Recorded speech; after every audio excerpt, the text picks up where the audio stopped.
This is male-centered and this isn't.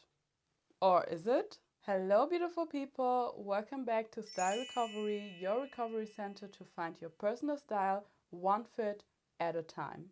Today, we are diving into something that I hear all the time. She's dressing for the male gaze.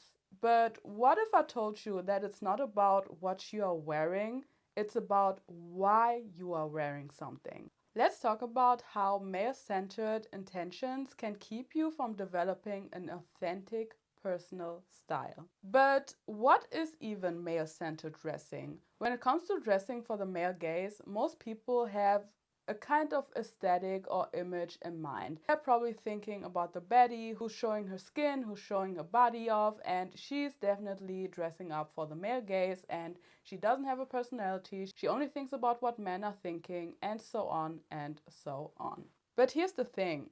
This look doesn't necessarily mean male-centered. When they see a woman dressing up a certain way or showing her body off a certain way or doing something with her body a certain way, they automatically assume that this woman has to be male-centered. And I'm not denying the fact that there are women who have this type of aesthetic, who maybe have some male-centered tendencies. What I'm trying to say is there isn't really an aesthetic that determines how male-centered a person is. Because you know what's really male-centered? Dressing in a way to only be attracting for men. So yes, you can wear a mini skirt and do it for yourself, and you can wear something modestly and do it for male approval. These things don't really mean something. It's not about what you're wearing. It's about why you are wearing it. And when it comes to male centeredness, there are also people who take it to an extreme. Obviously, if you're a straight woman, in a way, you want to feel attractive for men. But since this account is about developing an authentic personal style, I am against having a full closet of clothes that aren't really authentic to you. You are just wearing it for the wrong reasons. And this is what this whole episode is about.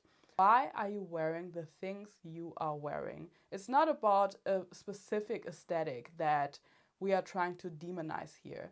It's about your intention, because intention is very important when it comes to styling, when it comes to your personal fashion. But let's dig a little bit deeper. What happens when you dress for the male gaze? Let's be honest, we all did it at one point. And can we really be mad at ourselves? We were told from a very young age that male approval is the most important thing that you can experience as a woman. So I would never look down on a woman who's dressing for male attention, who's dressing for the male gaze, because at the end of the day, even though I'm not 100% for it, I understand.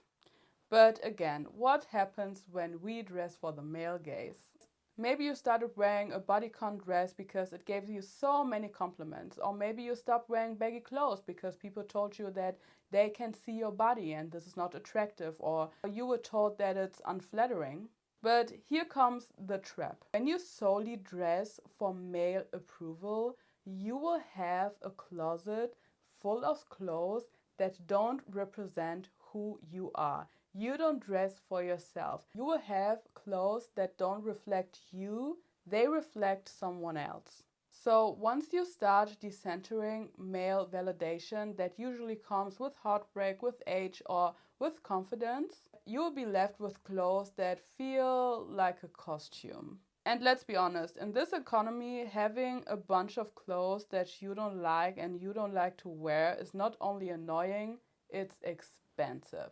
Here are some signs that you're dressing for the male gaze without realizing it. And number one, you feel insecure when your outfit isn't showing enough skin in the right places.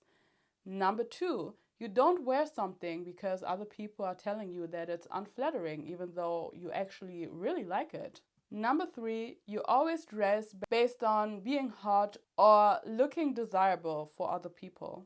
Number four, you avoid certain silhouettes, colors, or clothes because you were told that men don't like it.